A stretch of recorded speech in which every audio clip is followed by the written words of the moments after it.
Assalamualaikum warahmatullahi wabarakatuh. Tuan-tuan, saudara-saudara, ibu-ibu dan bapak-bapak yang sudi mendengarkan keterangan agama yang saya berikan di dalam kaset ini. Moga-moga Tuhan melimpahkan, mengurniakan rahmat dan nikmat-Nya kepada kita semuanya. Saya akan membicarakan suatu ayat yang bertemu di dalam surat Al-Baqarah. Bunyinya, Allahu waliyul ladzina amanu yukhrijuhum minadh dhulumati ilan nur wal ladzina kafaru awliya'uhumut taghut yukhrijunahum minan nuri ila dhulumat. Artinya, Allah adalah menjadi pemimpin bagi orang-orang yang beriman, orang yang mempunyai kepercayaan yang teguh. Dan Allah, apabila orang itu telah betul-betul menganggap Allah menjadi pemimpinnya, Allah pun menjamin mengeluarkannya daripada gelap gulita kepada terang benderang. Gelap gulita kebodohan kepada kecerdasan. Gelap gulita kehidupan tak tentu arah kepada tujuan yang sejati. Sebaliknya, orang yang kafir yang tidak percaya kepada Allah, maka sebaliknya yang terjadi, daripada terang benderang dia akan dipimpin oleh taghut, oleh kekuasaan-kekuasaan yang bukan bersandar kepada Allah. Yang demikianlah yang akan mengeluarkannya daripada terang benderang kembali ke dalam gelap gulita. Oleh sebab itu, rohani manusia itu adalah melalui di antara gelap dan terang kehidupan itu, di antara terang dan gelap kehidupan. Kalau sekiranya jasmani kita, kalau sekiranya badan kita yang lahir ini diberi cahaya oleh matahari yang terbit di waktu pagi, yang terbenam di waktu sore, rohani kita pun diberi juga terang oleh suatu yang lebih terang dari matahari, yaitu petunjuk dan hidayat Tuhan. Di dalam Al-Quran, Tuhan memberikan bujukan, memberikan jiwa besar kepada orang-orang yang beriman itu. Tuhan bersabda, La tahinu wa la tahzanu wa antumul a'launa in kuntum mu'minin. Engkau ini adalah orang yang tinggi kalau engkau tetap memegang kepercayaan kepada Allah Subhanahu wa ta'ala. Di dalam perjuangan hidup di dunia ini, perjuangan antara yang hak dengan yang batil, antara gelap dengan terang, antara keyakinan dan keraguan, manusia berjalan di sekitar itu. Di kiri dan di kanan kita berjumpalah gelap dan terang itu. Maka diberilah pedoman manusia tadi.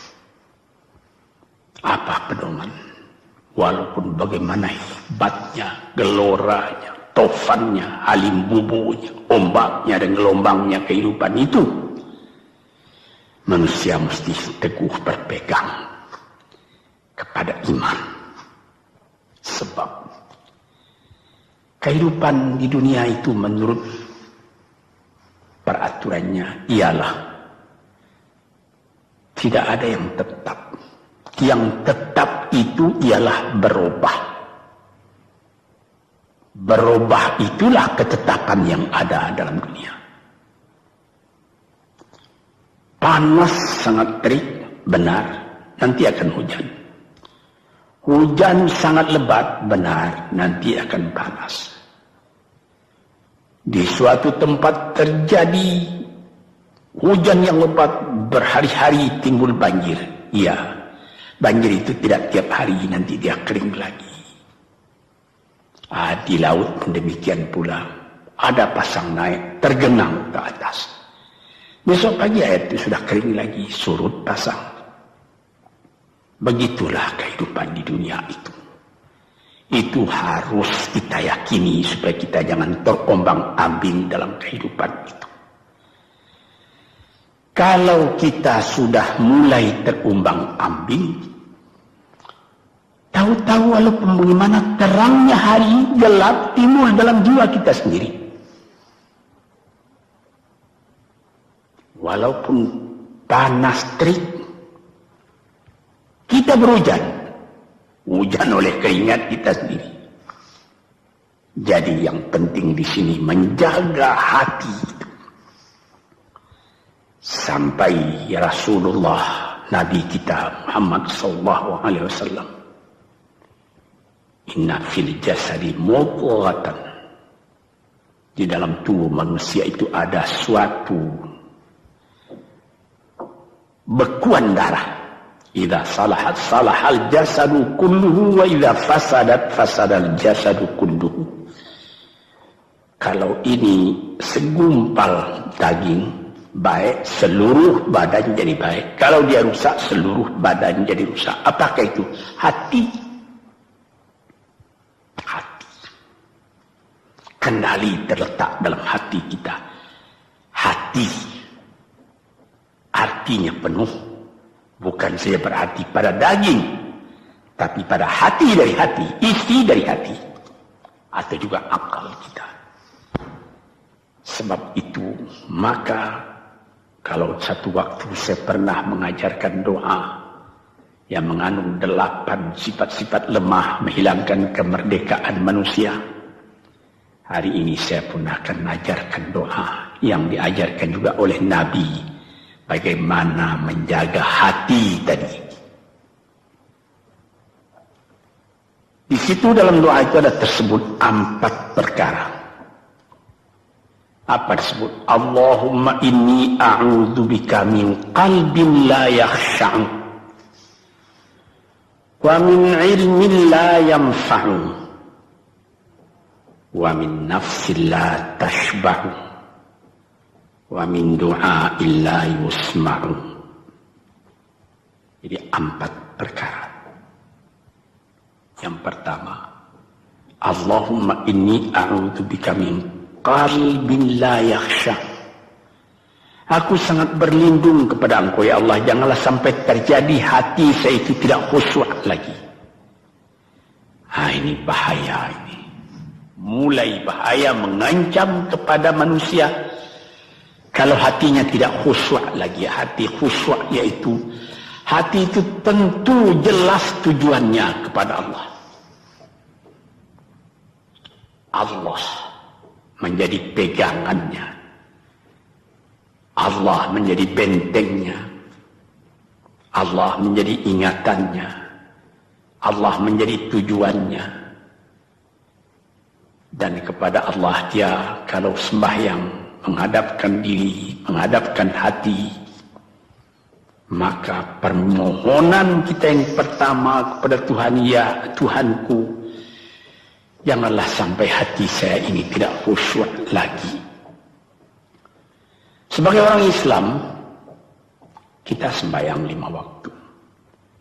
Di dalam Al-Quran dikatakan sembahyang itu ialah khusyuk, terpadu ingatan kepada Tuhan. Tapi kalau kita sudah, hati itu sudah mulai ditumbuhi penyakit, walaupun sembahyang, mulai sejak Allahu Akbar, pikiran sudah menjalar kepada yang lain. Piutang belum menerima, utang belum terbayar, makanan belum masak, macam-macam lah yang teringat. Padahal kita dalam sembahyang. Ini apa arti sembahyang tadi lagi? Ini sudah mulai berbahaya ini. Banyak orang yang tidak meninggalkan sembahyang, tapi tidak ada bekas dari sembahyang itu kepada kehidupannya. Di dalam sembahyang kita baca inna salati wa nusuki wa mahyaya wa mamati lillahi rabbil alamin. Sesungguhnya sembahyangku dan ibadatku dan hidupku dan matiku sama sekali terserah kepada Allah. Ini dirasakan dalam hati, bukan cuma disebut di dalam mulut. Sebagaimana dikatakan, bukan jadi lip service sebagai satu tangan penggosok-gosok mulut, bukan begitu. Yang dari hati. Kalau sudah dari hati yang khusyuk, ini berbekas kepada kehidupan. Aku tak takut menghadapi segala keadaan dalam hidup, sebab hatiku bertali dengan Tuhan. Dari Tuhan aku datang, kepada Tuhan aku akan kembali. Ini namanya hati yang khusyuk. Tapi kalau sekiranya bacaan tetap fasih, tapi tidak ada lagi dari hati, melainkan rutin saja. Mayang 5 waktu sehari semalam, tapi tidak merubah kepada perangai, tandanya sembahyang tadi tidak khusyuk. Ini yang pertama kita minta kepada Tuhan. Janganlah sampai kita mempunyai hati yang tidak khusyuk, hati yang tidak teringat kepada Allah. Kalau hati tidak ingat lagi kepada Allah, maka segala pekerjaan yang terlarang sudah ringan saja kita mengerjakan. Menipu, berdusta, membujuk orang lain mengerjakan perbuatan yang salah, mencela, memaki, itu karena tidak ingat kepada Allah, cuma ingat kepada diri sendiri saja. Ini yang pertama. Yang kedua dikatakan, wa min ilmin la yanfa', dan aku berlindung kepada Engkau ya Allah daripada ilmu yang tidak memberi manfaat. Padahal disebutkan oleh ahli-ahli, ilmu yang memberi manfaat itu membawa manusia kepada iman. Al-ilmu yad'u ilal iman, ilmu itu membawa manusia kepada iman.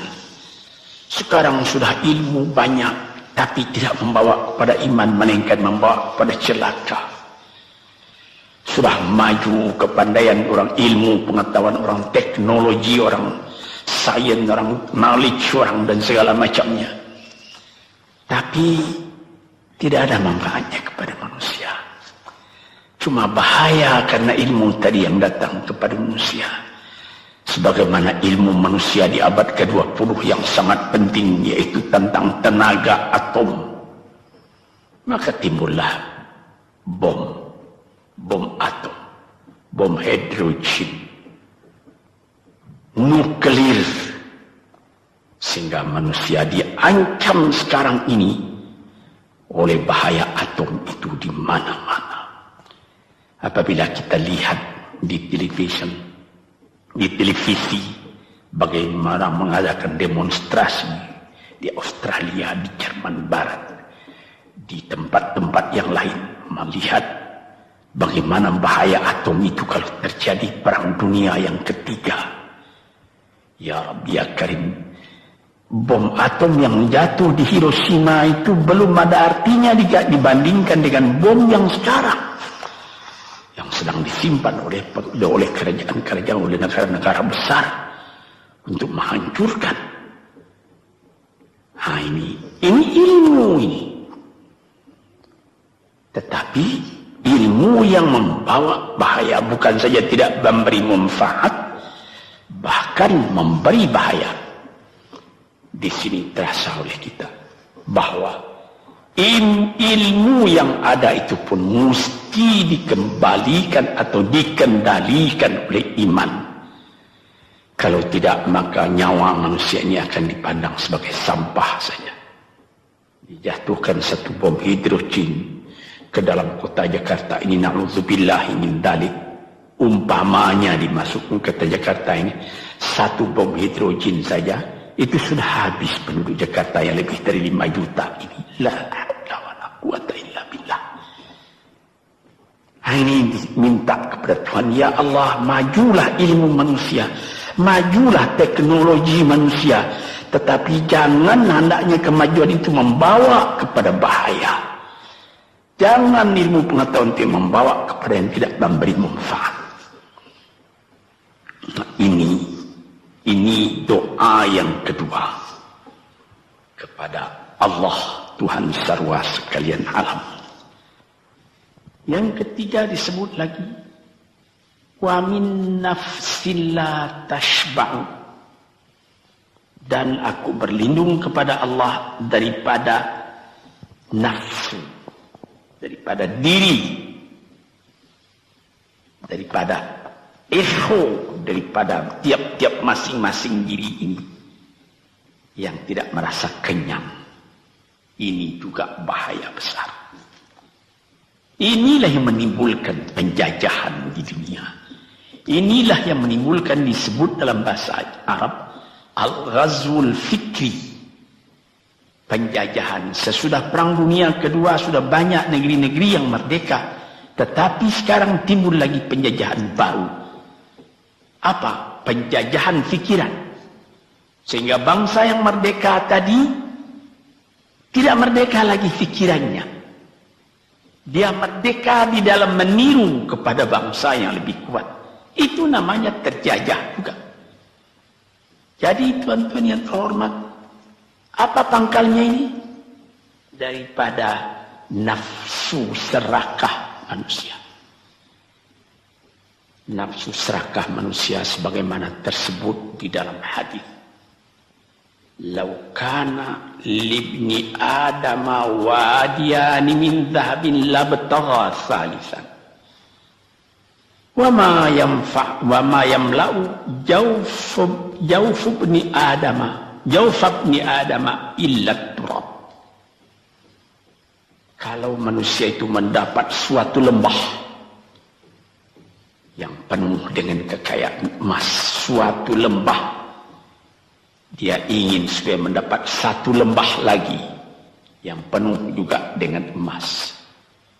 Dapat 2 lembah, dia minta 3 lembah lagi yang penuh dengan iman. Nafsu manusia tidak pernah kenyang. Padahal akhirnya kalau dia sudah menutup mata, tidak ada yang akan memenuhi perutnya melainkan tanah. Saya teringat akan cerita yang disampaikan oleh Graf Leo Tolstoy, pujangga Rusia yang terkenal, bahwa orang yang tidak mempunyai nafsu yang kenyang itu, pada suatu hari katanya, ada satu orang kaya mempunyai tanah yang luas. Dia mengatakan pada orang, boleh tuan-tuan mengambil tanah kepunyaan saya ini, berapa tuan suka, berapa tuan mau. Syaratnya cuma begini, sepanjang yang tuan berjalan dari timur ke barat, lantas sebelum matahari terbenam, tuan sampai kembali ke tempat tuan melangkah pertama tadi. Berapa saja tuan suka, boleh ambil tanah ini. Maka datanglah si tamak tadi. Tuan yang punya asli tanah tadi mengatakan, bawalah bakal, jangan lapar di jalan nanti. Baik, dibawanya nasi sebungkus, dia berjalan, jalan. Dari pukul 7 pagi. Kalau diambil kekuatan, hendaknya pukul 10 dia sudah makan. Melangkah lagi beberapa ratus meter atau sekian, nanti boleh kekuatan buat kembali. Sehingga sebelum matahari terbenam, dia sudah sampai ke tempat dia menuju bermula. Tetapi ini orang bernafsu betul, dia minta supaya banyak tanah yang dapat didapatnya. Dibawanya nasi sebungkus, tapi dia tidak jalan, di tengah jalan tak berhenti, kan nanti berapa meter itu nanti kalau saya berhenti, tanah yang kurang buat saya. Dia terus berjalan. Dia tidak ingat bahwa kekuatan masa pergi yang lebih cepat dengan kekuatan masa pulang yang lambat itu dia tidak taksir. Dia berjalan saja cepat-cepat. Sudah pukul 1 hari, sudah jauh perjalanan. Lantas nanti kembali. Kelemahan badan, kondisi dan situasi tidak sama lagi. Tidak secepat dia pergi dahulu lagi dia pulang kembali. Maka bukan pukul 7 dia sampai, atau pukul 5 sore tadi dia sampai ke tempat dia berjalan bermula, karena dia jalannya sudah lunglai, kaki sudah penat, badan sudah letih. Kira-kira baru pukul 2 dia tidak dapat berjalan lagi karena sudah lapar. Dia coba makan sedikit pun tidak bisa lagi seenak makan yang tadi. Habis makan pun dia berjalan lagi. Pukul 3 dia terhenti. Jauh lagi baru sampai tempat yang pertama. Menurut syarat yang diberikan oleh mempunyai tanah yang pertama, kalau engkau tidak sampai ke tempatmu yang pertama tadi sorenya, tanah ini tidak engkau dapat lagi semua. Memang tidak sampai dia. Pukul 4 dia sudah berhenti berjalan, tidak kuat lagi. Mata sudah gelap. Akhirnya karena terlalu capai, terlalu penat, mati dia di tengah jalan. Berapa dia dapat tanah tadi lagi? Cuma sepanjang badannya untuk kuburannya, yang lain tinggal semua. Ini satu misal yang dibawakan oleh Graf Leo Tolstoy, yang sesuai dengan hadis Nabi tadi, nafsul la tashba, diri manusia yang tidak pernah merasa kenyang. Kita berkehendak tidak berbatas, tapi tenaga kita sendiri berbatas. Ini kerap kali tidak difikirkan oleh manusia. Dia punya angan-angan, dia punya macam teori yang dikeluarkan. Dia lupa bahwa nanti tenaganya itu akan terbatas karena sakit, karena lapar, karena tua. Sebagaimana pepatah dari nenek moyang kita, tanda-tanda dikirimkan lebih dulu bahwa kita tidak akan lama lagi di sini. Apa? Rambut, gigi, mata sudah mulai kabur. Uban sudah mulai bertabur. Gigi sudah mulai gugur. Kulit sudah mulai kendur. Kalau mata sudah kabur, uban sudah bertabur, gigi sudah gugur, kulit sudah kendur, sudah 4 perkara. Yang kelima ialah pintu kubur. Nah, ini kerap kali manusia lupa yang demikian. Sebab itu dikatakan, ya Tuhanku, janganlah sampai aku ditumbuhi oleh penyakit nafsu yang tidak mau kenyang-kenyang itu. Nah ini, kemudian itu timbul lagi doa yang keempat. Disebutkan di situ, wa min du'a illa yusma. Ini lebih berbahaya lagi. Ini sudah puncak dari bahaya. Apa artinya? Dan aku berlindung kepada Engkau ya Allah daripada doa yang tidak didengar lagi. La ilaha illallah. Mendoa ya Allah, kasih aku ini, kasih aku kesempatan, tapi tidak didengar lagi. Tuan-tuan, para pendengar kaset yang tercinta, ada tersebut dalam hadis Nabi, wa malbasuhu haram, wa mashrabuhu haram, wa udhiya bil haram. Ya Rab, ya Rab, fa'anna yustajab lah. Ash'asa, aghbara. Badan sudah penuh dengan kekotoran, penuh debu. Yamudu ilaihi ila sama, menadahkan tangan keduanya ke langit. Ya Rabbu, Ya Rabbu, ya Tuhanku, tolong aku, ya Allah, bela aku. Padahal yang dimakan haram, yang diminum haram, dibesarkan dengan yang haram. Fana yustajabulah. Dengan jalan apa Allah Ta'ala akan mengabulkan doa itu? Badan kotor menghadap kepada yang bersih, meminta diberi kebersihan. Bagaimana caranya? Tuan-tuan yang terhormat, pernah dalam Quran Tuhan mengatakan, la yanzuru ilaihi wa la yukallimuhum Allah wa la yanzuru ilaihi. Allah tak mau mengajak dia bercakap dan Allah tidak memandang kepada dia. Saya sendiri dengan segala kerendahan hati mengatakan bagaimana beratnya kita bertemu dengan seorang orang besar, lalu dia mengulurkan tangan kepada kita, tapi mata kita tidak dilihatnya. Sengsara rasanya. Bagaimana dengan Tuhan kalau Tuhan tak mau melihat kita? Sebab itu para pembaca, pendengar kaset yang tercinta, berdoalah kepada Tuhan supaya hati kita selalu terbuka. Jangan sampai kita mempunyai hati yang tidak khusyuk, ilmu yang tidak memberi manfaat, jiwa yang tidak pernah kenyang, dan doa yang tidak didengar. Ya Allah, dengarkan doa kami dan tunjukkan kepada kami jalan yang benar dan beri kami terang dalam kehidupan ini. Yang keempat ialah wa min du'a illa yusma.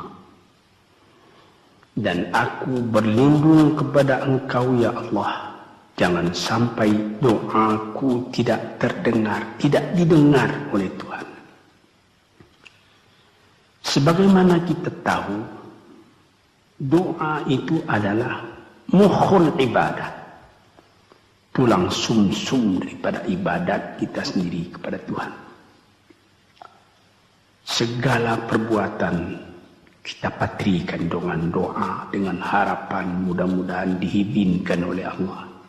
Disampaikan maksud kita, macam-macam yang kita minta kepada Tuhan.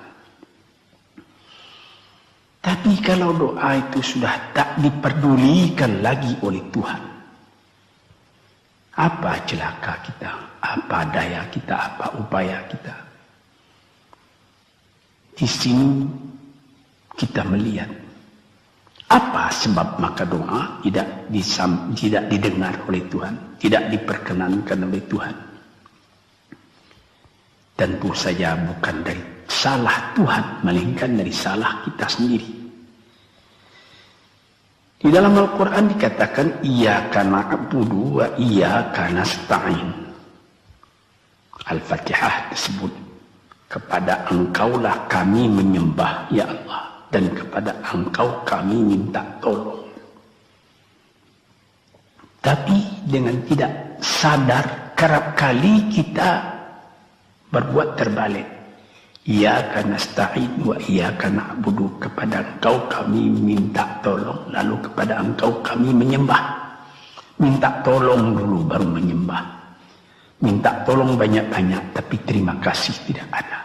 Tentu saja tidak didengar oleh Tuhan. Di dalam satu hadis tersebut, Asy'atha al-Ghabbara yamuddu yadayhi ila as-sama'i ya Rabbu ya Rabb, wa mat'amuhu haram wa mashrabuhu haram wa malbasuhu haram wa ghudhiya bil haram fa anna yustajabu lah. Badan sudah kotor, sudah berkerumut, kesusahan, kegelisahan kehidupan terbayang kepada tubuh sendiri. Lalu menadahkan tangan ke langit meminta kepada Allah, ya Tuhanku, ya Tuhanku. Bagaimana Tuhan bisa mengabulkan? Dengan pikiran yang kotor engkau menghadap kepada Tuhan. Kalau tidak terkabul, jangan Tuhan yang disalahi.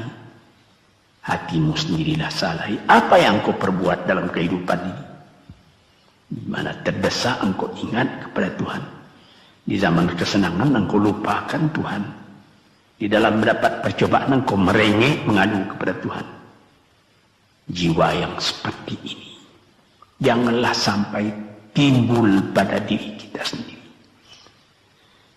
Saya sudah mengalami apabila saya berhadapan-hadapan dengan orang besar, saya ingin dia menghadapkan matanya kepada saya. Apa kabar saudara? Kabar baik. Dia lihat mata saya lihat mata dia. Tapi kalau ketika dia bersalam dengan saya, dia melihat kepada orang lain, bukan main sakit hati saya. Apa salah saya maka dia begitu? Mengapa tidak saya yang dipandang? Sedangkan dengan sesama manusia lagi begitu perasaan kita. Bagaimana dengan Tuhan? La yanzuru ilaihim wa la yukallimuhum. Allah tidak memandang sebelah mata kepada Allah, kepada kita. Allah tak mau cakap, tidak mau bercakap dengan kita sepatah pun. Langit mana tempat kita bernaung, bumi mana tempat kita berpijak kalau sudah demikian keadaannya. Nah, ini yang dijaga tuan-tuan yang terhormat dalam doa keempatnya itu. Hati janganlah sampai tidak khusyuk. Ilmu janganlah sampai tidak memberi manfaat. Nafsu janganlah sampai tidak kenyang. Dan doa janganlah sampai tidak didengar. Saudara-saudara, moga-moga Allah memberikan kepada kita hati yang terang. Sebagaimana ayat yang mula-mula saya sebut tadi, Allahu waliyul ladzina amanu yukhrijuhum minadh-dhulumati ilan nur. Allah lah jadi pemimpin bagi orang yang beriman, sehingga dari gelap gulita dibawa dia oleh Tuhan kepada terang benderang. Walladzina kafaru, tetapi orang-orang yang sudah tidak ada kepercayaannya kepada Tuhan, awliya'uhumut taghut, yang menjadi pemimpinnya bukan Tuhan tapi setan. Dia akan membawa orang itu daripada terang benderang ke dalam gelap gulita. Kita jadi meraba-raba dalam gelap kehidupan. Dalam meraba-raba itu masih ragu entah kemana akan pergi. Maut pun datang. Gelap selalu. Di dunia gelap, di akhirat pun gelap. Na'udzubillah min dzalik. Hadirin yang terhormat, para peminat kaset ini, moga-moga semuanya ini menjadi kenang-kenangan kepada Tuhan di dalam perjalanan yang jauh, di dalam keistirahatan hidup, sehingga mendapat ketetapan hati dan tumakninah. Assalamualaikum warahmatullahi wabarakatuh.